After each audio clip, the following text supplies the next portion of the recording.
Welcome back to the Deep Dive. We're the place that takes learning something new, even the very first steps, and tries to turn it into, well, a real path to confidence. That's the goal. And if you're one of the, millions tackling English right now, especially at that A1 beginner level, you probably know this feeling. Oh, yeah. It's not just excitement. It's often that dread when you look at a grammar book. Right. Dense rules. Looks complicated. Exactly. And Yeah. suddenly, wanting to speak English feels scary. You worry about mistakes, sounding, I don't know, unnatural. Robotic. And that fear, that emotional reaction, that's almost always the biggest hurdle. Seriously.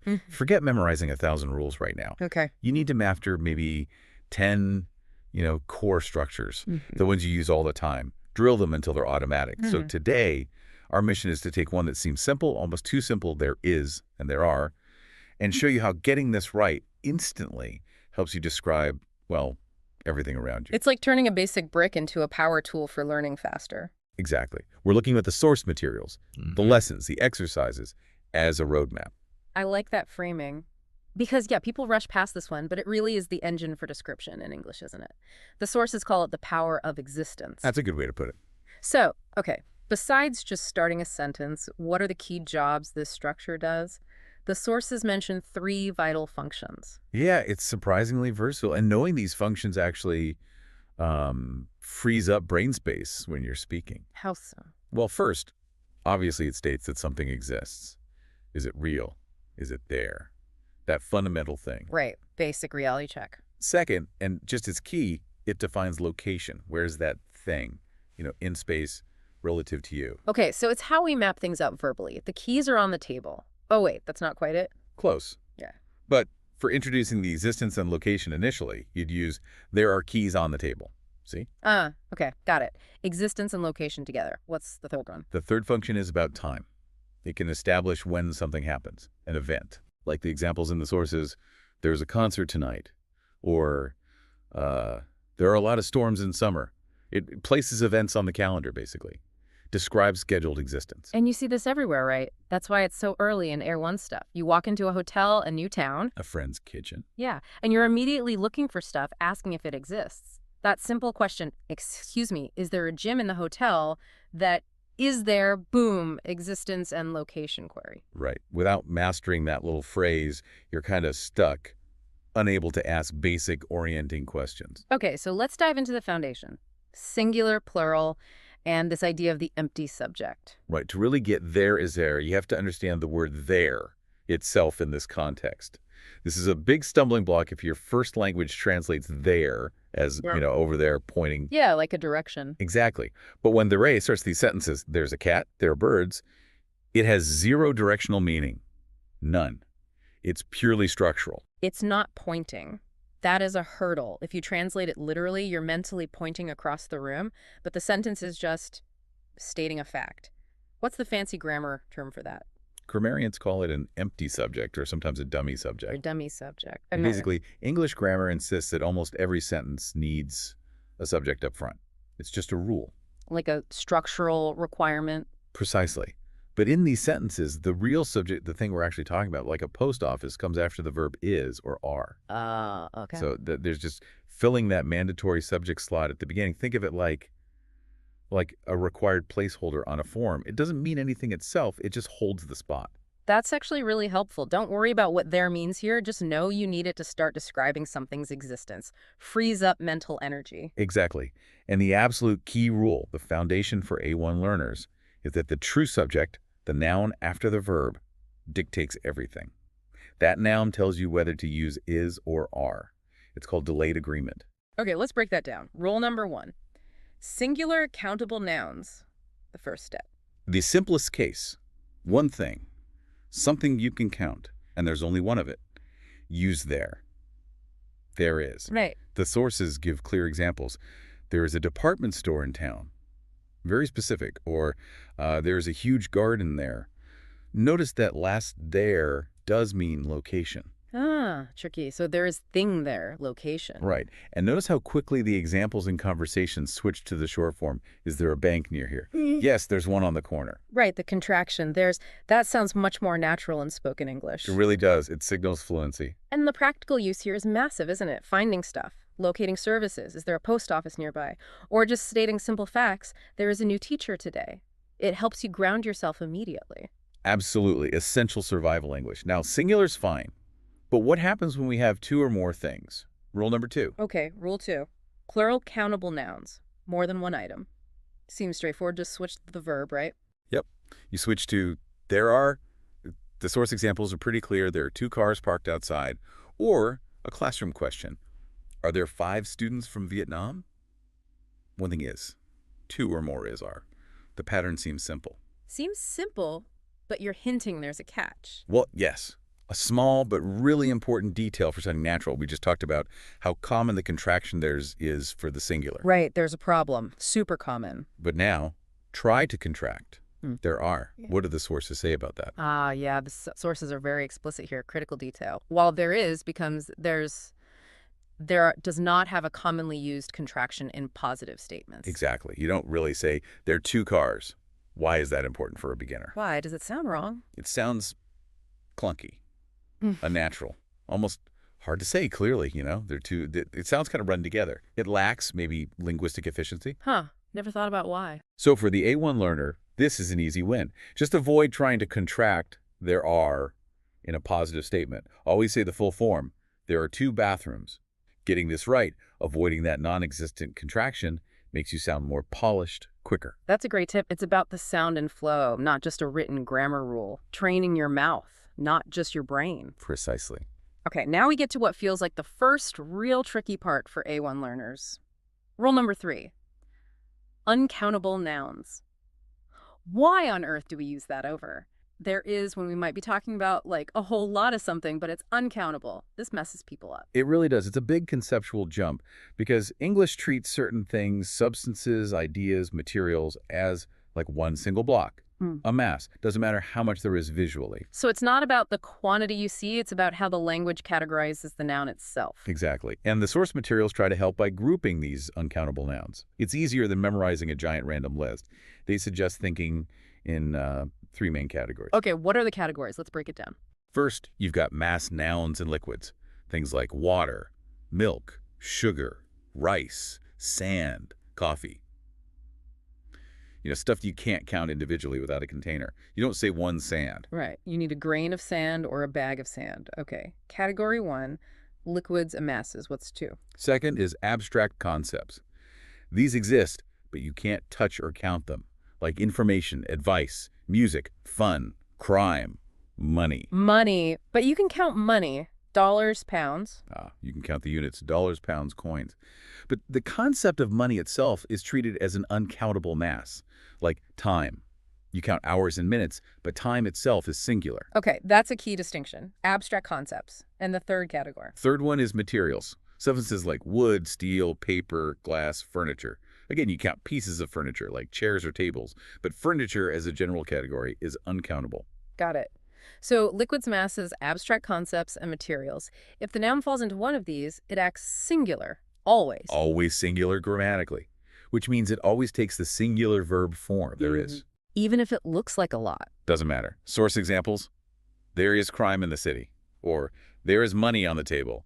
Even if it's a big pile of cash, grammatically it's one abstract lump.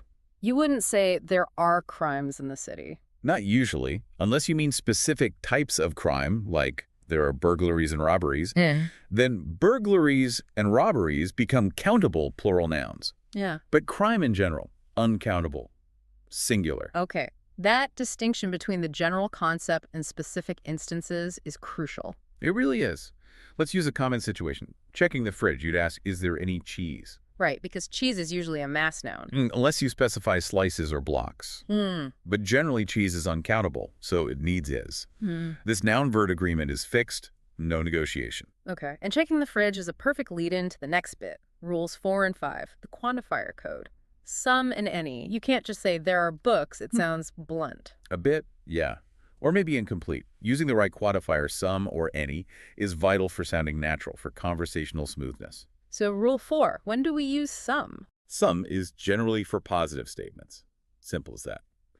And it works for both plural countable nouns There are some books on the shelf. Uh-huh. And for uncountable nouns, there's some food left. It just signals, an amount exists. Not zero, maybe not a huge amount, just a... Some, an Uh, unspecified quantity. Okay. But then it flips for questions and negatives. right. That's rule 5. Use any for questions and negative statements. Consistently. Any asks if the quantity is 0 or more, or states that it is 0. So back to the classroom. Are there any students absent today? The question mark triggers any. Exactly. And the negative answer would use it too. No, there aren't any students absent. Now, the source materials show a few ways to do negatives, which is helpful. Like you could say there's not a place to sit. You could, or even stronger, there's no park near here. Using no like that is quite emphatic, a strong denial. But what's the most common everyday way? The most common, especially in speaking, is definitely the contraction plus any. There aren't any pens here. Or for uncountables, there isn't any milk left. That negative contraction plus any is like, well, conversational shorthand. Very natural. What I really like is how the sources don't just give you these rules in a list. They push you straight into practicing them. Like in those dialogue examples, the man and woman talking about what's for dinner. Oh yeah, that template is gold. It's designed for what educators call high-frequency exposure and retrieval practice. Retrieval practice, meaning you have to pull the rule out of your head quickly. Exactly. The rapid back and forth forces you to switch constantly. What is there to eat? Ah, there is some pasta. Is there any meat? No, there isn't any meat. What else is there? Oh, there's some vegetables. You're using the whole set question. Singular positive, uncountable negative, plural positive, bam, bam, bam. They're not consciously thinking rule 1, rule 3, rule 5. You're just trying to describe the fridge contents. Precisely. And that functional practice makes the grammar stick. It moves from head knowledge to, like, muscle memory, which is the whole point. Okay, so once you're comfortable describing the now with is and are, the logical next jump, which the sources map out clearly, is backward in time, introducing the past. There was and there were. And the good news is this follows the exact same logic, right? Singular versus plural. Just the past tense of to be. Exactly the same logic. No new concept here, just a different verb form. There was gets used for singular countable nouns, A and D, for all those uncountable nouns we just talked about. Cool. And there were is for the plural countable nouns. The pattern holds. Keeps the cognitive load low. So if I'm comparing, there is a car outside now, but yesterday there was a car outside. Yeah. Simple change. Yep. Just swap is for was. And it's incredibly useful for telling stories, talking about history, or just what happened yesterday. Yeah. The examples show this. There were 2 world wars in the 20th century. Historical fact. Or something more recent. Yeah, like there was a big sale last week. And of course, the negatives follow the same pattern. There wasn't and there weren't. There wasn't any snow last winter. Or there weren't many people at the meeting. Okay, present, past, singular, plural, uncountable. Feels like we've covered the main bases. But now, you mentioned something earlier, the aha moment, a rule that trips up even people who aren't beginners. Ah, yes. This is a gem for improving accuracy. It often feels wrong, which is why people get it wrong. It's about verb agreement when you have a list of items. A list. You mean like there's a pen, a book, and an apple? Exactly like that. Yeah. Now, instinctively, your brain counts 3 things, right? Pen, book, apple. So you want to say there are, because it feels plural. Yeah, I would absolutely say there are a pen, a book. It just feels right because more stuff is coming. But the rule, the counterintuitive rule highlighted in the sources, is that the verb is or are agrees only with the very first noun in the list, the one immediately following it. Only the first one, seriously. It's about how English processes information sequentially. The verb choice needs to be grammatically correct immediately. The listener hears there is, and then a pen. Singular matches singular. It locks in the grammar right at the start. If you said there are a pen, it's an immediate mismatch. So the verb commits early. It commits to the very first noun it meets. Let's use the source examples to really nail this. Okay. Rule 1, first noun is singular. Use there is, the example. In the room, there is a bed, a wardrobe, and 2 chairs. Bed is singular. So it is mandatory, even though 2 chairs are coming later. Okay, I hear the rule, but I'm pushing back as a learner. That still feels weird. Why prioritize the single bed over the 2 chairs that make the total plural? Think about flow. If you say there is a bed, the sentence starts correctly, the listener accepts it, the extra items are just added info. But if you start, there are a bed, clang, immediate grammar errors sound in a native speaker's ear. It breaks the initial structure. Okay, reframing it as structural necessity, not just random preference, helps. What about the other way around? Rule 2. First noun is plural. Then use there are. This usually feels more natural. Source example, there are jackets and shoes in the closet. Jackets is plural, so are fits perfectly. Everything that follows is fine. That one makes intuitive sense. Okay, singular first is. Plural first equals are. Is there a rule? Of course. The uncountables always add a wrinkle. Rule 3. If the first noun on the list... Right, the methodology matters. That's the real shortcut to fluency, isn't it? How the materials get you to practice. Let's talk about those strategies like pair work and description. Yeah, this is huge. It bridges the gap between knowing a rule in your head and actually using it without thinking. The sources have exercises, like exercise 8, where you work with a partner. You look at a picture, maybe a messy kitchen, maybe a tidy bedroom, and you have to ask and answer questions about it. So not just reading, but producing language on the spot. Exactly. It forces that retrieval practice we talked about. You see dirty dishes in the sink in the picture. Your partner asks, what's in the sink? You have to quickly think. Dishes is plural, so there are dirty dishes in the sink, or maybe there's just one apple. What's on the table? There is an apple on the table. So you're retrieving the grammar under pressure, even if it's gentle pressure. Right. And crucially, you're using the language to do something real. Describe a scene. The focus shifts from am I making a mistake to am I communicating what I see? That success, however small, builds confidence like nothing else. It is accelerated learning. Okay, what's the next strategy embedded in these materials? Something about mistakes, self-assessment, and error spotting. Yes. This flips the script on errors. So many learners freeze up because they see mistakes as failure. These materials actually encourage you to find errors. How? Like proofreading? Sort of. They have exercises literally called find the error or correct the sentence. They give you a sentence like, there's 2 cats on the roof, and you have to spot that is should be are. Ah, so you become the teacher, in a way. Exactly. By actively hunting for and fixing errors, you strengthen the correct grammar pattern in your own mind much more effectively than just reading the rule again. It engages a different part of your brain. I feel like learning how you learn, metacognition, and those self-assessment checklists they include are great for that too. Totally. Those checklists with criteria like, can I use there is and there are correctly in positive sentences, or can I use some and any correctly? Yeah. They give you clear, small, achievable goals. Instead of just learn grammar. Right. It's objective. Maybe today you tick the box for I can do this with help. Tomorrow, maybe it's I can do this quite well. It shows progress, makes it less daunting, more like a game you're improving at. Love that. Okay, final learning tip highlighted. Conversational shorthand, the short answers. Yes. We saw this in the dialogues. Is there a pool? Answer. Yes, there is. Or no, there isn't. Why is mastering this so important? It's about sounding natural and being efficient. In real English conversation, we almost never repeat the whole sentence structure back. Imagine, is there a pool in the hotel? Yes, there is a pool in the hotel. It sounds clunky, slow. Like a robot. Exactly. Nailing those short answers. Yes, there is. No, there isn't. Yes, there are. No, there aren't shows you're not just translating word for word. You're internalizing the rhythm and flow of real spoken English. Big confidence booster. Okay, so let's wrap this up. We've taken what looks like simple grammar, there is, there are, but shown it's actually this powerful tool for describing your world, and hopefully for getting past that initial fear. Right. And the way the learning materials approach it shows a whole methodology you can apply. 1, always start with a function. Why are you using this? Usually to say something exists, an object, an event, whatever. That's your starting point. 2, check the noun. Always. Singular countable, plural countable, or tricky uncountable that determines this or are, present or past. And remember that list rule. The first noun calls the shots. 3, nail the quantifiers. Some for positive, any for questions and negatives. This makes you sound natural, not just technically correct. And 4, practice actively. Don't just read. Describe things around you. Use the pair work idea, even if you're just talking to yourself or writing it down. Force yourself to retrieve the structures. So here's the final thought we want to leave you with. The real goal isn't just knowing the rule for a test. It's using it without thinking, automatically. We've covered present, isar, and past. Was this? The sources clearly show that's the gateway to more complex stuff, like telling stories using the full simple past tense. Or mastering articles a, an, the, which are often just as tricky for learners as uncountable nouns. It all builds. The aim is fluency, where is or are just comes out right. So your call to action right now, look around, your room, your office, wherever you are.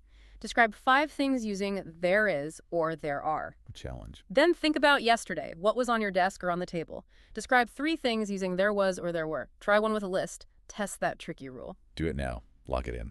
Thanks for joining us on this deep dive, turning basic grammar into real confidence. We'll be back soon to tackle the next step on your English fluency journey.